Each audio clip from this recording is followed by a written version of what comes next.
So hello, good morning all.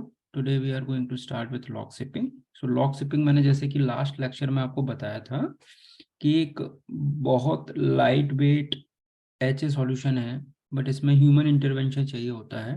अगर एक node fail हो जाए तो दूसरे पे आपको टेक ओवर फेल ओवर खुद से करना होता है।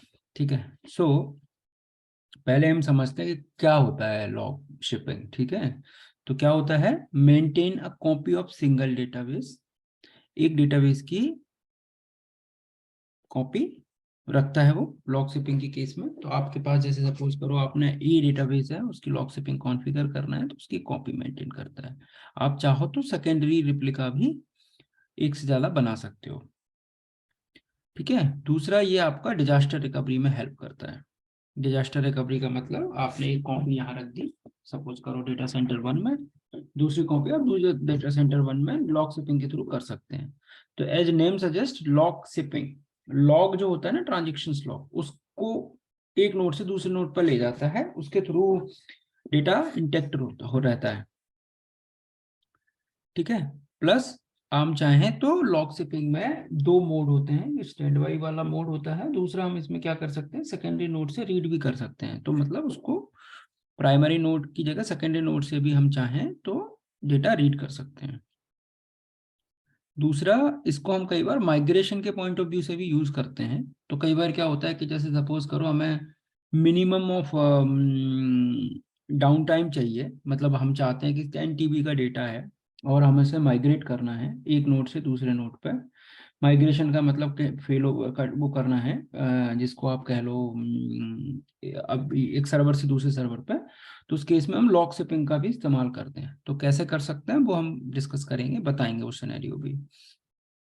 ठीक है, दूसरा सर्वर अपग्रेड के केस में भी हम कर सकते हैं। सर्वर अपग्रेड का मतलब ये हुआ कि अगर आप इन प्लेस अपग्रेड कर रहे हो, सॉरी इन प्लेस नहीं, साइड बाय साइड अपग्रेड कर रहे हो, तो उस केस में भी हम लॉग शिपिंग का इस्तेमाल कर सकते हैं।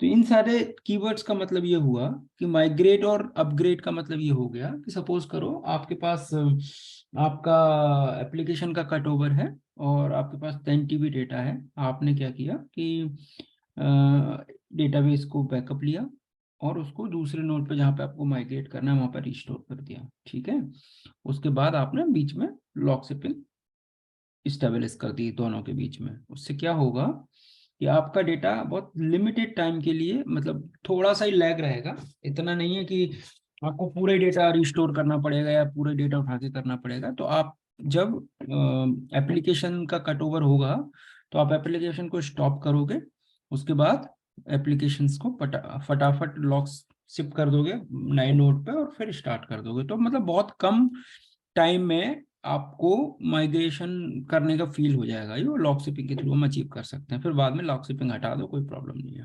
तो आप इस तरह से माइग्रेट और अपग्रेड के लिए भी यूज कर सकते हैं। तो बहुत अच्छा मैकेनिज्म है लॉग शिपिंग का, आज भी कई लोग इस्तेमाल करते हैं। तो बेनिफिट क्या होते हैं, इजी टू कॉन्फ़िगर होता है, बहुत आसानी से इम्प्लीमेंट हो जाता है, और क्रॉस डोमेन और विदाउट डोमेन भी कॉन्फ़िगरेशन होता है। इसका मतलब होता है कि कई बार हम अपने सर्वर्स में डोमेन यूज करते हैं तो उस तरह से भी कॉन्फ़िगर हो जाता है। ठीक है, और एक से ज्यादा कॉपी यूज कर सकते हैं। मिनिमम इंफ्रास्ट्रक्चर इम्पैक्ट के साथ इसको कॉन्फ़िगर कर सकते हैं, बहुत ज्यादा इंफ्रा नहीं चाहिए। ठीक है, बेसिक इंफ्रा में ये काम चला लेता है हमारा। हेलो हेलो सर, आपकी वॉइस ब्रेक हो रही है। एडिशनल लॉग शिपिंग एडवांटेज, सबसे अच्छी बात क्या होती है, जनरली जितनी भी अच्छी टेक्निक्स हैं। यूसुफ जी, हेलो यूसुफ सर।